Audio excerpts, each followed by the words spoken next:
سیدی اعلیٰ حضرت رحمۃ اللہ تعالی علیہ فرماتے ہیں کہ اللہ پاک کی ذات کسی کے مشابہ، کسی کے مماثل نہیں ہے۔ اللہ رب العزت ان ساری چیزوں سے پاک ہے۔ اللہ رب العزت ایک ہے، یکتا ہے، تنہا ہے۔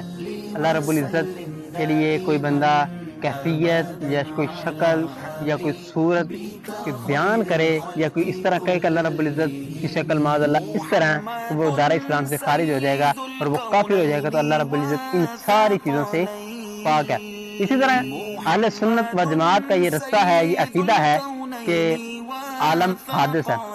اس عالم حادث کا مطلب یہ ہے کہ پہلے نہیں تھا، بعد میں بنی، بعد میں اس نے ختم ہو جانا ہے۔ جی ہاں، اسی طرح کہتے ہیں کہ یہ اہل سنت کا یہ عقیدہ ہے کہ جو اس کو بنانے والی جو ذات ہے وہ قدیم ہے، یعنی کہ وہ ہمیشہ سے ہے، ہمیشہ رہے گی۔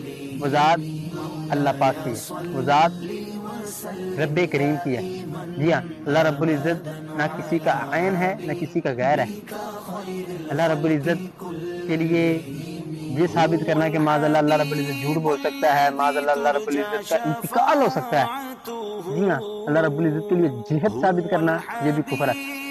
حضرت علامہ سعد بن تفتازانی رحمۃ اللہ تعالی علیہ فرماتے ہیں کہ اللہ کے لیے جو مکان ثابت کرتے ہیں وہ اسلام سے خارج ہو جاتے ہیں۔ اللہ رب العزت کے لیے جہت ثابت کرنا، اسی طرح اوپر نیچے ثابت کرنا، اللہ رب العزت ان ساری چیزوں سے پاک ہے۔